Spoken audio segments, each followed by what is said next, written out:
Hello college algebra students, my name is Jamie Amy and this video is our discussion on section 8.2, which is on ellipses and hyperbolas. Starting with the ellipse, which is a set of all points in a plane, the sum of whose distances from two fixed points is constant, and each fixed point is called a focus of the ellipse. Some things we want to point out about this ellipse are that the major axis is the line segment from V to V prime. It's the larger one, okay?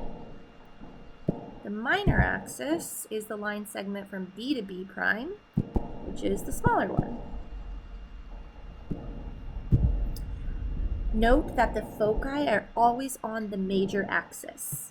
So if you can find the foci, you'll know if the ellipse opens this direction, making the major axis a horizontal line, or if the foci are along the y-axis or any vertical line, then your major axis would be here, making your ellipse open that direction. The standard form of equation for ellipses, let's start with having our ellipse centered at the origin, and this would be our equation here. A few things to notice: that it's a sum. X is squared, y is squared, it's equal to 1. A is larger than B, which is larger than 0. That's always the case.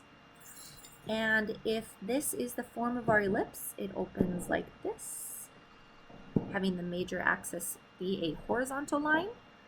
The vertices are the endpoints of the major axis, plus or minus a comma 0. The endpoints of the minor axis are 0, comma plus or minus b. The foci always along the major axis, so here at plus or minus negative c comma 0. And we always have that c squared is equal to a squared minus b squared. This is nice to know because if we have two unknowns, we can plug them in to find the third. Okay, side-by-side comparison from that equation to this equation. Similarities: plus sign equals 1, x is squared, y is squared. Difference: x is paired with b this time, and a is paired with y this time. And just from that one difference right there, look how the graph changes. The major axis is now a vertical line. Okay. Note that A is greater than B, which is greater than 0, just like before. Okay. And that makes our vertices at 0, comma plus or minus A this time. It makes our endpoints of our minor axis at plus or minus B, comma 0 this time. Plus or minus b comma 0, yes. Our foci are always along the major axis, so they are at 0, comma plus or minus c, and we still have that same equation that we can use should we know two unknowns to find our third. Okay, so I'm going to erase all of the stuff I wrote on there so you can see this slide in its entirety. And just one thing I want you to really notice is that A is paired with X, giving us a major axis that is horizontal, and B is paired with X for this one, giving us a major axis that is vertical. Example: graph each ellipse, find and label the foci. Okay, so our equation is not equal to 1 at this point, so we're going to divide all three terms by 36 so that it is equal to 1. So now we're working with this form here. And from that form, we know that the center is at 0, 0. The x-intercepts are at plus or minus 3, comma 0. Y-intercepts are at 0, comma plus or minus 2. That comes from the square root of 9 and the square root of 4. So when we graph this, start with your center at 0, 0. Traveling up plus or minus 2 units gives us these 2 points. Traveling left and right, plus or minus 3 units, gives us these points here. Major axis is along the x-axis. It's horizontal. Our foci would then be along the x-axis as well. And we can find, we need c for the foci, remember? So you can set up your equation c squared equals a squared minus b squared, plug in a, plug in b, you can solve for c, and that gives you the coordinates of your foci, which would be at plus or minus radical 5, comma 0. Okay, use part A as a guide and try part B on your own. Pause this video and do that now, please.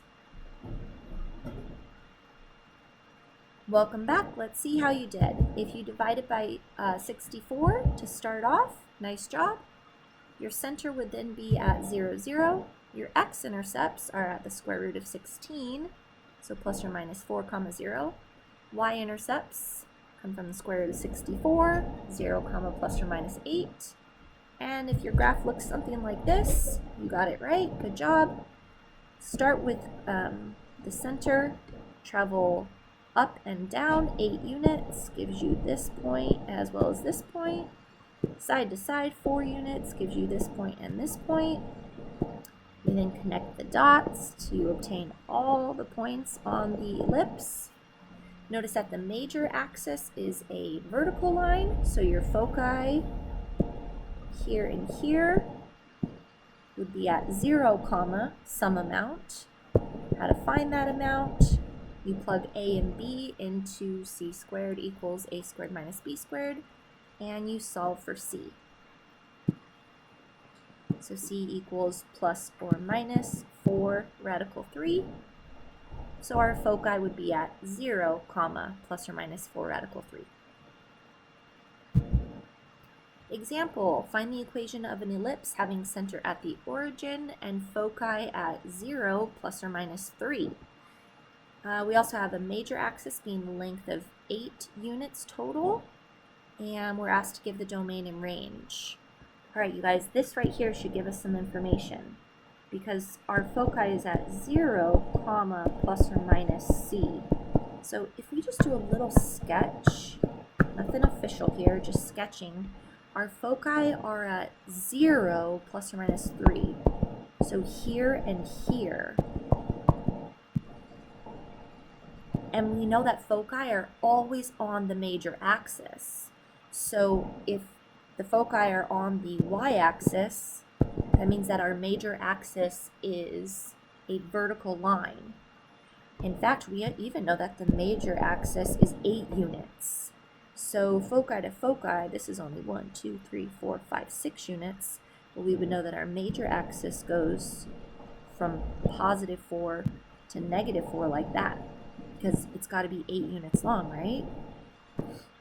So that means C would be 4 units and 4 units, giving us that major axis length of 8 units. Okay? So with all of that, if you hadn't sketched the little graph to help you, you would want to think about it as 2a is equal to 8. So divide that in half. We have a equals 4. We know that c equals 3 from our given foci. So we can plug in a is 4 and c equals 3 and solve for b. Why do we need to know b? Well, because we know that we're asked to find the equation of the ellipse. So we need to know b for that. And we would have our x paired with b. Our y is paired with a. The reason is that a is always larger than b, well, larger than 0. And we have our major axis being a vertical line. So we would have the a paired with the y. Sketch would be something like that. Oh, something like that there. So there's our equation. And erase my sketch so we can see the nicer graph of our ellipse right there.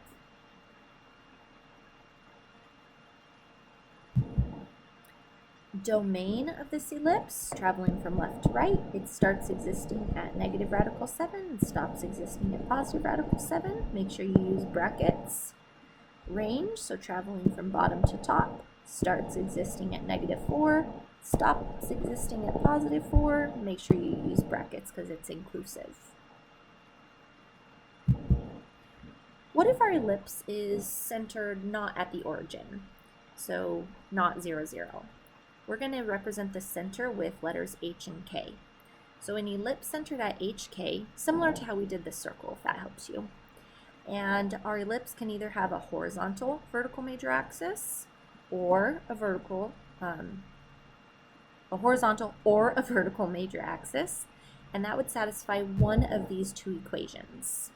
So this one right here, we've got the plus, we've got the minus or equal to 1, we've got the the x paired with the a. There's our center at HK.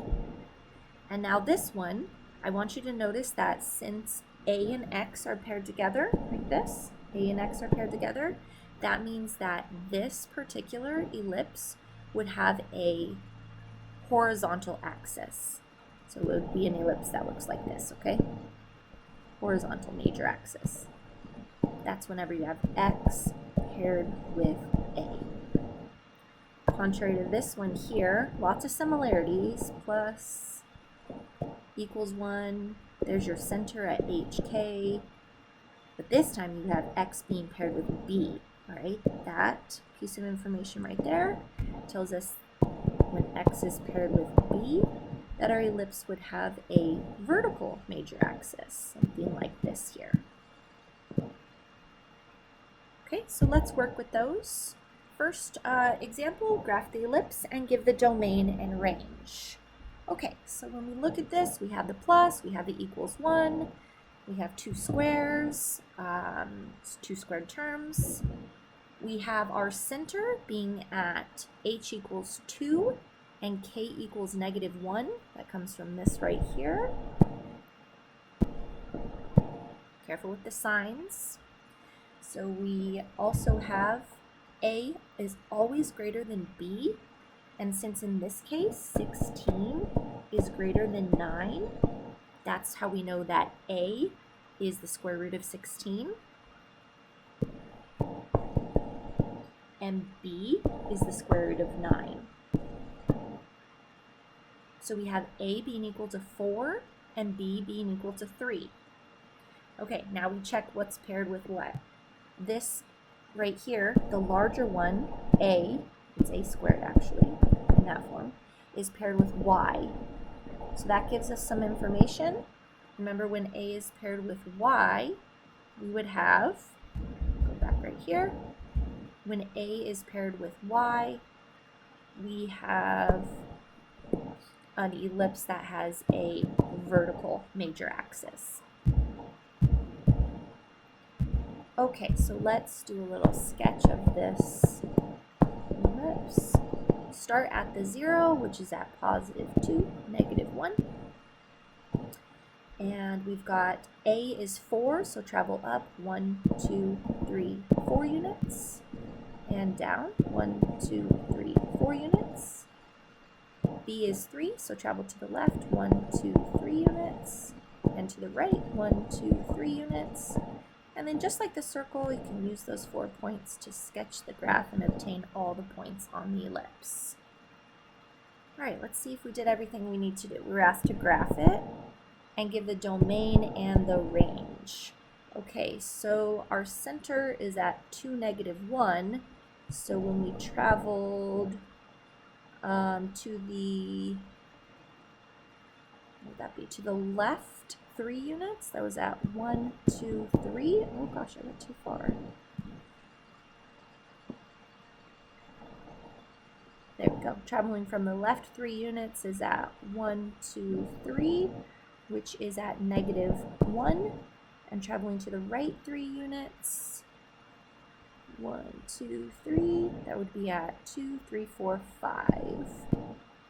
So our domain would be between -1 and 5, and our range, we traveled up 4 units, which would be 1, 2, 3, 4, that's at 3, and down 4 units, which is at 1, 2, 3, 4, that's -1, -5. If you use graph paper, this would be a lot easier.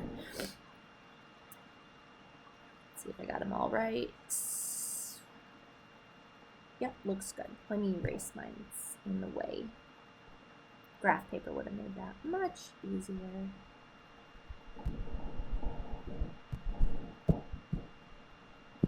To see our domain and our range, which are from -1 to 5 and -5 to 3. You can check your work by using your graphing calculator. So you can do that by just taking your original equation right here, and you're going to want to solve it for y. So you take this and solve for y. Start by subtracting this, then get rid of the squared by square rooting both sides, then get rid of whatever it's divided by multiplying by both sides. That'll isolate the y for you, giving you this as your result. Go to y equals on your graphing calculator and type in y sub 1 and y sub 2. Maybe with the plus is y sub 1 and the minus is y sub 2. Then when you hit graph, the plus part will be the top, the bottom part will be the bottom, and you can check your work with the graphing calculator like that. Example, write each equation in standard form.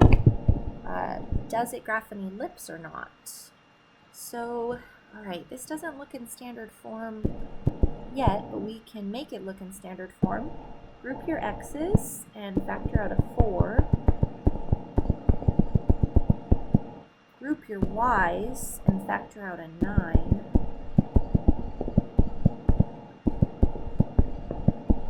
Move the 61 to the other side. Okay, so that's where you want to start. Then what you want to do is take that binomial and turn it into a perfect squared trinomial. So to take this binomial and turn it into a perfect squared trinomial, you take your -4 and cut it in half. And then you take that result and you square it to get 4. So you got to take that 4 and you got to add it to the binomial. And adding it on the other side of the equal sign, be careful, you're adding a 4 times a 4 because you factored that 4 out right there. Let's go again. For this binomial, to turn it into a perfect squared trinomial, you take the 6, you cut it in half. You take that result and you square it, and you're going to add 9. And so be careful when you add 9 to the other side of the equal sign, you're actually adding a 9 times another 9 because you factored that out there. I'm going to erase all my work so you can see this written up nicer. There we go. So this is the step that we did. After that, we factored the perfect squared trinomials, and then finally divided everything by 36 to get our equation in standard form right here.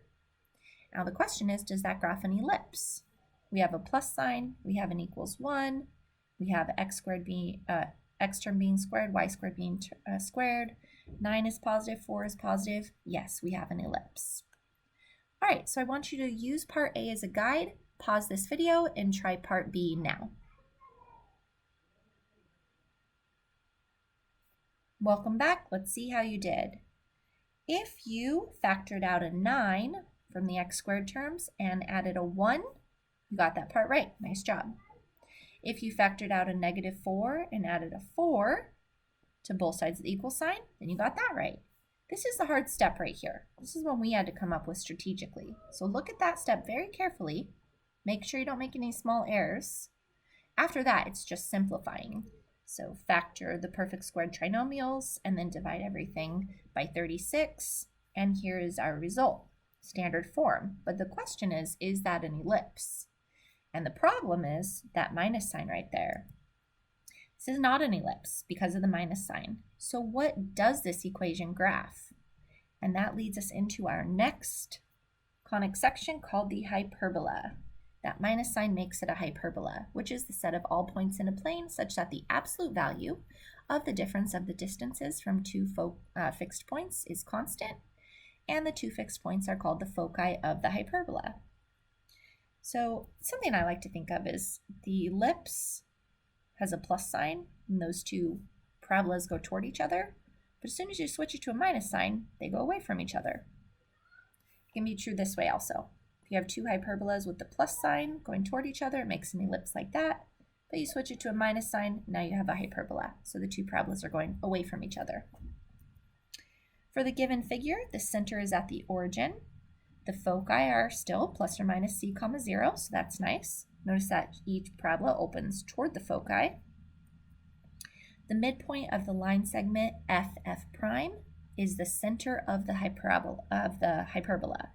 So there's the line segment F to F prime. You find its center, and you have what is called the center of the hyperbola.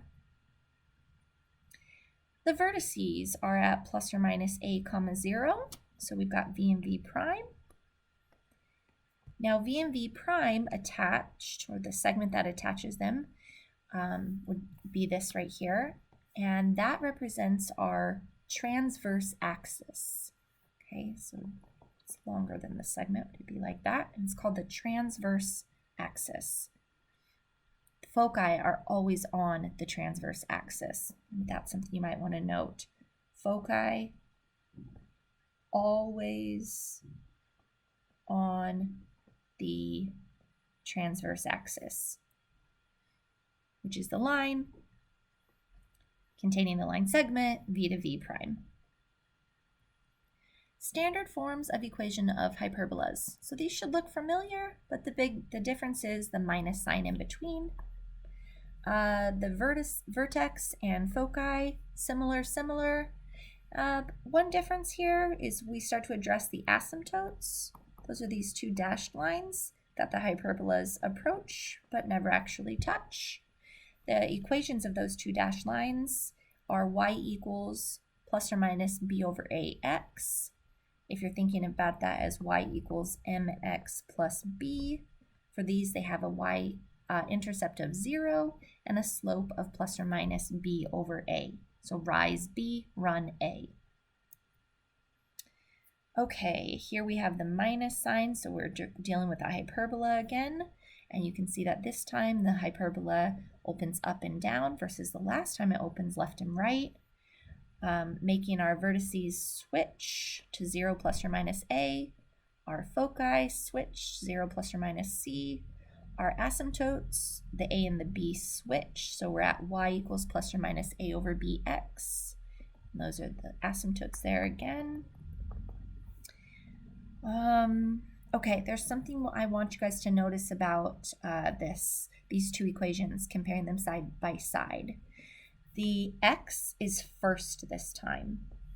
Since it's a minus sign, x is first. You can't use the commutative property and just rewrite this. So if x is first, I want you guys to notice that the hyperbola opens to the left and to the right. Here, y is first. So I want you guys to notice that the hyperbola opens up and down. Also notice this rectangle in the center. If you choose to work with that rectangle, or if you're asked to work with that rectangle, it can help you sketch the hyperbola. Same as the asymptotes. So lots of tools to help us sketch these. The asymptotes, as the absolute value of x approaches infinity, a hyperbola comes closer to those asymptotes. Okay. The asymptote line always passes through the center of the hyperbola. So you have the center, then you can then travel rise over run, and you can always sketch the asymptote like that. Let's try it. Example, sketch the asymptote and graph the hyperbola. Okay, so let's start by noticing that the center is at 0, 0.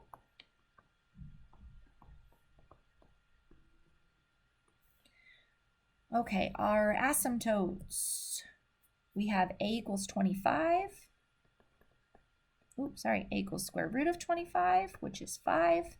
And we have b equals the square root of 49. Notice that a is smaller than b this time, and that's fine because we're working with a hyperbola. On an ellipse, that's not okay. A's always got to be bigger than b. Oops. I'm talking while I'm writing. I'm making mistakes. There we go. Okay, so our asymptotes would have the equations y equals plus or minus 7 over 5x. So writing those separately here, y equals 7 over 5x and y equals negative 7 over 5x. So what I'm going to do is rise 7, 1, 2, 3, 4, 5, 6, 7, and run 5, 1, 2, 3, 4, 5. And those two dots, those 2 points are all I need to sketch the asymptote. Now for the second asymptote, I'm going to drop 7, 1, 2, 3, 4, 5, 6, 7, run 5, and those 2 points are all I need to sketch that asymptote. Okay. I can also sketch that rectangle. Now is the asymptote going to be is the hyperbola going to open up and down or left and right? Well, you know by which term is first, which letter, which variable is first. And for this one, x is first. So if x is first, it means that our hyperbola opens which directions? And it would open to the right and to the left. Oops. And that is because x is before the minus sign. And there is a sketch with a lot of stuff labeled, but it has our asymptotes that we had sketched, has our rectangle that we had sketched. The coordinates of the fundamental rectangle would be these here. And that is how we use our asymptotes to help sketch our hyperbolas. All right, let's try this one using a graphing calculator. So we need to do one of two things. We can take the general form and we can solve that for y. It would look like this. Then you can note that a equals 5 and b equals 7. And you can just plug those in. B is 7, a is 5. Then you can plug those into your graphing calculator. Or another approach would be just take that given equation and solve for y. So you can do that by subtracting this from both sides of the equal sign to get rid of it. And then square root both sides of the equal sign to get rid of it. And then whatever you have divided by there, you can multiply both sides of the equal sign to get rid of it. So you ultimately have y isolated. Type those into your graphing calculator as y sub 1 and y sub 2. Hit graph, and you should have the top part from the plus and the bottom part from the minus. And that looks a lot like the hyperbola that we sketched on the last slide there.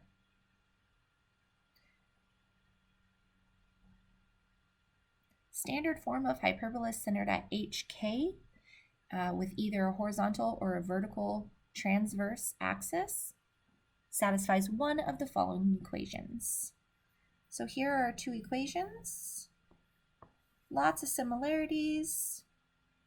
Major difference, though, that I want you guys to notice is that in the top one, x is first. Okay, x is first. So that means it's going to open this way and this way. In the second one, y is first. So that means it's going to open up and down. And I also want you to notice the center. This is a tricky part.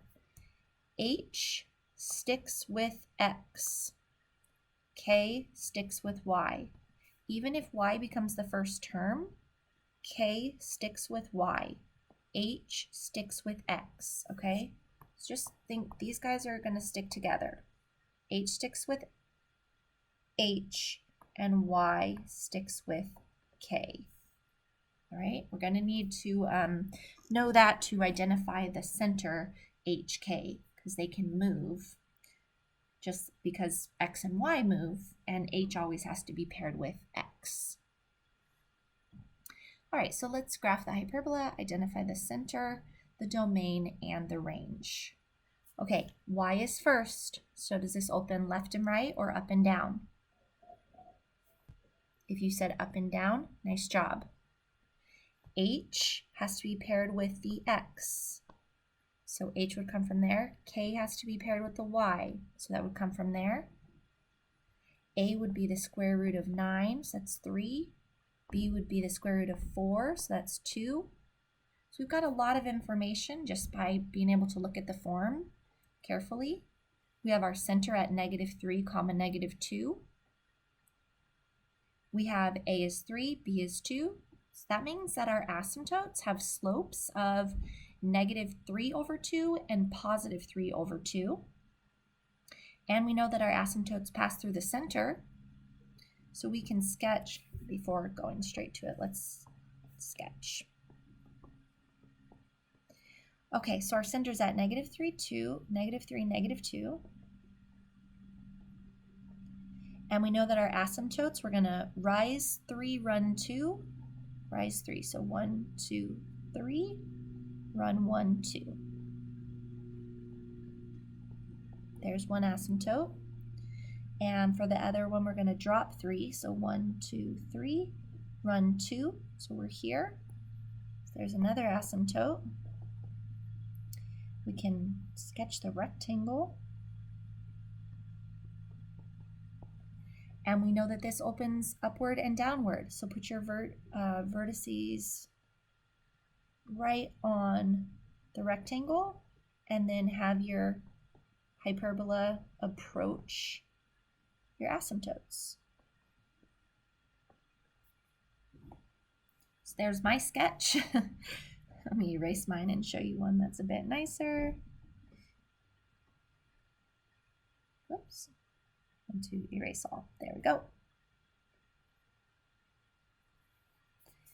There's our center at -3, -2. This would have been our rectangle.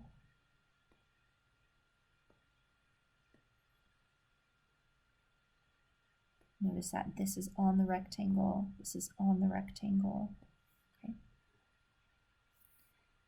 Okay, domain of this hyperbola would be all the way from -infinity to +infinity, because traveling left to right, it exists everywhere. Range is a little bit trickier. Traveling from bottom to top, well, it's traveling from the bottom, it's going to exist everywhere. But as you travel to the top, there's going to be this section right here where it doesn't exist. So you got to make a jump. You got to say that it exists from -infinity to -5. Union, it starts existing again from 1 to +infinity. All right, that will conclude our discussion on section 8.2. My name is Jamie Amy. Thank you for joining me, and I will see you next time.